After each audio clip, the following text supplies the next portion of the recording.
আসসালামু আলাইকুম, welcome back to my channel Sumi রান্নাঘরে সবাইকে স্বাগতম। তো প্রতিদিনের মতো আজও নিয়ে এলাম নতুন একটা স্ন্যাক্স রেসিপি।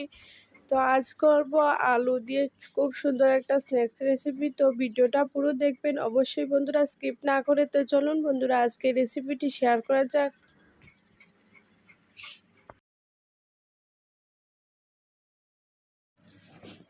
তো এখানে প্রথমত একটা মিক্সিং বোল নিয়ে নিলাম। তার মধ্যে কিন্তু 3টি আলুকে খোসা ছাড়িয়ে খুব সুন্দরভাবে পরিষ্কার করে নিয়ে নিয়েছি। এবার একটা গ্রেটারের সাহায্যে খুব সুন্দরভাবে গ্রেট করে নেব। প্রথমত জল দিয়ে দেব, তা না হলে আলুটা কালো হয়ে যাবে। তো গ্রেটারের ছোটো সাইজ দিয়ে কিন্তু গ্রেটটা করার চেষ্টা করবেন। যত বেশি ছোটো হবে তত বেশি কিন্তু রেসিপিটি খেতে ভালো হয়। তো আমি চেষ্টা করব ছোটো সাইজ দিয়ে একটু গ্রেট করে নিতে। তো আলুগুলি গ্রেট করে সরাসরি আমি জলের মধ্যে দিয়ে দিয়েছি, তা না হলে কালো হয়ে যাবে। তো আজকে যে রেসিপিটি রেডি করব সেই রেসিপিটি আপনারা অবশ্যই অফিসিয়াল লাঞ্চ বক্সেও দিতে পারেন বা বাচ্চাদের স্কুলের টিফিনেও দিতে পারেন। অনেক সুন্দর একটা রেসিপি। তো পুরোটা দেখবেন বন্ধুরা, অবশ্যই স্কিপ না করে। তো এদিকে কিন্তু আলুটা গ্রেট করা শেষ হয়ে যাচ্ছে। তো খুব সুন্দরভাবে গ্রেটটা করে নিলাম। বাকি আলুগুলিকে অফ ক্যামেরায় করে নিয়েছি। তো এদিকে আবার একটা মিক্সিং বোল নিয়ে নিলাম। আর যে আলুগুলি গ্রেট করে রেখেছিলাম সেটা বড় একটা পাত্রে বেশ পরিমাণ জল দিয়ে কয়েকবার খুব সুন্দরভাবে ধুয়ে নিয়েছি।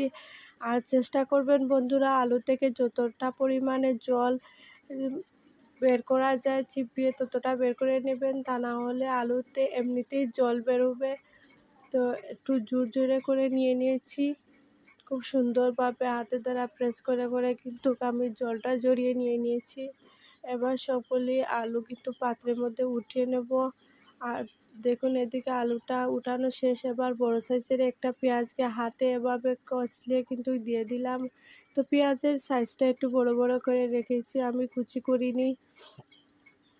তার মধ্যে দিয়ে দেব কয়েকটা কাঁচা লঙ্কা। তো এখানে 4 থেকে 5টা কাঁচা লঙ্কা দিয়ে দিলাম। আর দিয়ে দিলাম 1 চা চামচের মতো হলুদ গুঁড়ো কালারের জন্য। আর ঝালের জন্য দিয়ে দিলাম 1 চা চামচের কাশ্মীরি লাল লঙ্কার গুঁড়ো। আর পরিমাণ মতো লবণ দিয়ে দিলাম।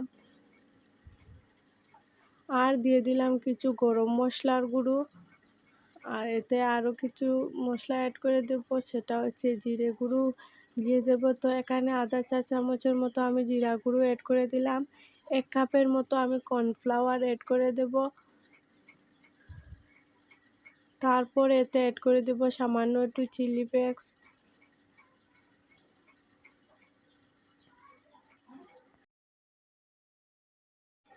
তো এটা হাতের দ্বারা খুব সুন্দরভাবে সময় নিয়ে ধৈর্য সহকারে কিন্তু এটাকে মাখিয়ে নিতে হবে। তো মাখানোটা যত বেশি সুন্দর হবে রেসিপিটি তত বেশি ভালো হবে। তো খুব সুন্দরভাবে এটাকে মাখিয়ে নেব হাতের দ্বারা, খুব সুন্দরভাবে সময় নিয়ে মাখাবো।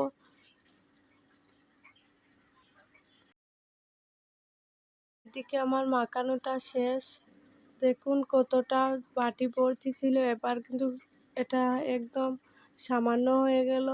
এবার এটাকে রান্না করে নেব। তো এটাকে 2 থেকে 3 মিনিট এভাবে আমি রেখে দিয়েছিলাম।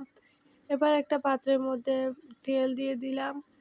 তেলটা গরম হয়ে গেলে তো এখানে আমি 1 কাপ পরিমাণ তেল দিয়েছি। এত বেশি ডুবো তেলে যে এটা রেসিপি বানাতে হবে এমন কোনো কথা নেই। সামান্য একটু তেল দিয়েও কিন্তু এই রেসিপিটি পারফেক্টলি হয়ে যাবে। তো বড় চামচ দিয়ে কিন্তু আমি এটাকে দিয়ে দিলাম।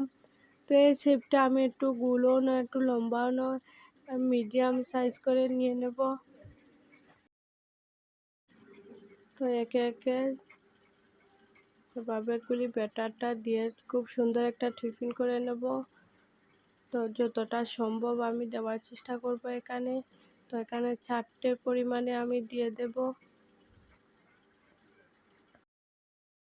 তাকে আমি একটু ব্রাউন কালার করে ভেজে নেব। তো এপিঠ হয়ে গেলে ওপিঠটা উল্টে দেব। দেখুন খুব সুন্দর একটা কালার চলে আসছে, কিন্তু এটাকে যত সময় নিয়ে ভাজবেন তত বেশি ক্রিস্পি হবে, খেতে মাশাআল্লাহ অনেক বেশি সুন্দর হবে। তো এটাকে আমি চুলার আঁচটি একদম মিডিয়াম লোতে রেখে কিন্তু রান্নাটা করেছি। আপনারাও কিন্তু অবশ্যই এটাকে সময় নিয়ে ভাজবেন, তত বেশি ক্রিস্পি হবে। তো এক এক করে সবটা টিফিন আমি উঠিয়ে নেব। দেখুন এদিকে কিন্তু আমার এটা ব্রাউন কালার হয়েছে। এবার এটাকে নামিয়ে নেব, নিয়ে যে ব্যাটারটা রয়েছে সেটাও দিয়ে দেব। তো সেমভাবে আমি 4টে দিয়ে দেব গোল গোল সাইজ করে। তো এটাকে ভেজে নিয়ে চলে আসবো। তো এটাও আমি সেম প্রসেসে কিন্তু খুব সুন্দরভাবে এপিট ওপিট দুনো পাশ খুব সুন্দর করে ব্রাউন কালার করে ভেজে নেব। তো দেখুন মাশাআল্লাহ আমার নাস্তার রেসিপিটি একদম রেডি।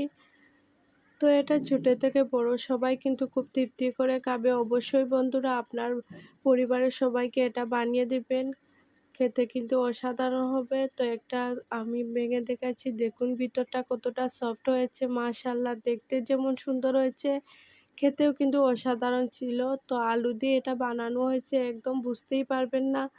তো ভীষণ সুন্দর একটা রেসিপি। তো এটাকে আমি সস দিয়ে পরিবেশন করে নেব।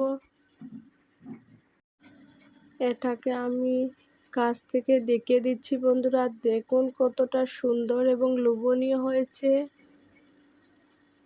তো এটা আপনারা অতিথি এলেও কিন্তু পরিবেশন করতে পারবেন। অনেক সুন্দর একটা রেসিপি। তো রেসিপিটি অনেক বেশি সুন্দর ছিল বন্ধুরা। পেঁয়াজটা বড় বড় দেওয়ার কারণে কিন্তু পেঁয়াজটা উপর থেকে দেখা যাচ্ছে অনেক বেশি সুন্দর লাগছে।